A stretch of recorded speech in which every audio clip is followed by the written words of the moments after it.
Saat meletus peristiwa G30 SPKI Lirboyo adalah kiblat perjuangan masyarakat di EKS Karisedenan Kediri. Peran sentral itu tidak lepas dari sejarah perjalanan panjang Lirboyo dalam memimpin masyarakat sejak zaman kolonialisme Belanda dan Jepang.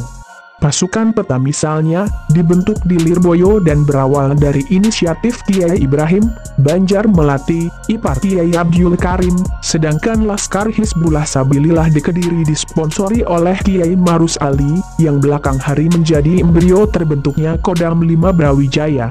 Peran sentral itu tidak hanya berhenti di situ. Di masa pemberontakan PKI, aksi sepihak yang dilancarkan di berbagai daerah menggugah kesadaran para pengasuh Lirboyo untuk bertindak. Saat peristiwa Madiun, Kiai Marusali bersama para santrinya berangkat ke Madiun untuk menumpas pemberontakan PKI di sana. Kiai Marusali bergabung dengan Brigade S. Surahmat dan berhasil menumpas pemberontakan di sana. Gus Maksum sebagai orang dekat Kiai Marusali didapuk menjadi komandan tempur lapangan setiap aksi penumpasan. Menjadi komandan penumpasan PKI, sabotase, aksi sepihak, dan aksi teror yang dilakukan PKI hampir merambah ke seluruh wilayah Nusantara. Kediri, daerah yang menjadi tempat tinggal Gus Maksum, juga tak luput dari aksi-aksi itu. Penculikan, penyerobotan tanah, pembunuhan dan tindakan brutal lainnya hampir menghiasi kehidupan Kabupaten Kediri.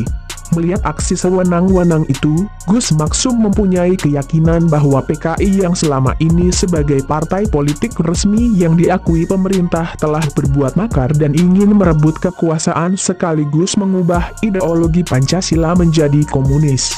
Sebagai orang Muslim, Gus Maksum sangat tidak rela jika negara ini berubah menjadi negara komunis.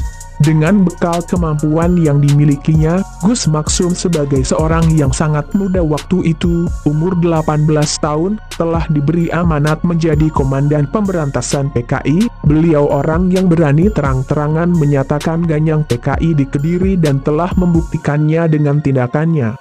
Peristiwa Watu Ompak, strategi PKI untuk melakukan kudeta diantaranya selalu membuat keresahan dan provokasi. Salah satu provokasi PKI adalah menantang GP Ansor untuk melakukan pertandingan silat secara reguler sebulan sekali, karena kebetulan di pihak PKI banyak yang merasa jago silat.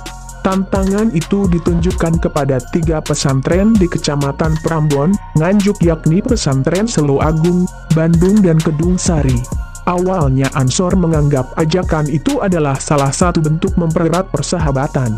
Namun setiap pertandingan diadakan, ejekan, agitasi, provokasi dan teror terus-menerus dilontarkan pihak PKI.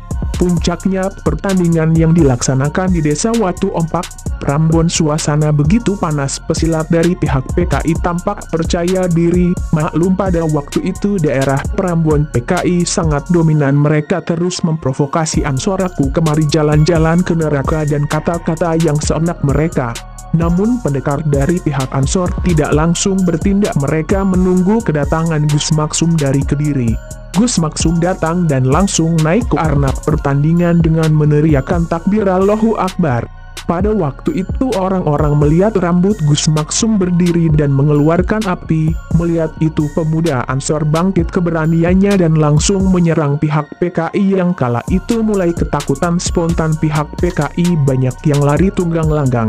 Teror Kanigoro, pesantren Kanigoro asuhan Kiai Jauhari sering dijadikan tempat mental training (TC) oleh PI, pelajar Islam Indonesia, seluruh Jatim saat TC baru berlangsung beberapa hari. Tepat subuh 13 Januari 1965 sekitar pukul 04.30 sedang diadakan acara istighosah. Saat acara sedang berlangsung dengan khidmat, tiba-tiba gerombolan PR, Pemuda Rakyat, BPI, Barisan Tani Indonesia, dan underbow PKI yang lainnya masuk menyerbu dan merusak jalannya acara. Gerombolan yang jumlahnya lebih kurang 1.000 orang dipimpin oleh Ketua Pengurus Cabang PR yang bernama Suryadi. PKI berani melakukan tindakan seperti itu karena mereka mayoritas di sana, sedangkan umat Islam hanya sekitar 10% dari total jumlah penduduk Kanigoro.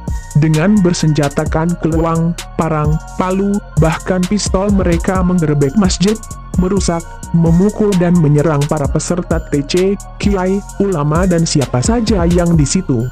Mereka memporak-porandakan apa saja yang di dalamnya, termasuk menginjak-injak Al-Quran dan memperlakukan wanita di luar batas kesusilaan. Dengan diiringi yel-yel seperti ganyang santri, ganyang sorban dan lain-lain, mereka menyandera para peserta TC, para kiai dan ulama termasuk Kiai Jauhari, dan mereka diserahkan ke kantor polisi keras. Mendengar itu, sekitar pukul 8 pagi, Gus Maksum yang saat itu ada di Lirboyo langsung meluncur ke kantor polisi keras. Namun sesampainya di sana para sandera sudah dibebaskan. Gus Maksum pun menuju ke Kanigoro dan mendapatkan mereka dalam keadaan selamat, walaupun masih tampak ketakutan dan trauma pada peristiwa yang baru saja mereka alami. Ketika mereka hendak pulang ke rumah masing-masing, mereka banyak yang masih trauma dan ketakutan. Kaum wanita banyak yang menangis karena khawatir dihadang PKI di tengah jalan. Maklum, rute dari Kanigoro menuju Jalan Raya Tulung Agung Kediri, memang agak jauh dan kanan kirinya masih sepi dan tidak ada pemukiman penduduk. Akhirnya Gus Maksum mengawal mereka sendirian dan terus menjaga mereka hingga mendapat kendaraan.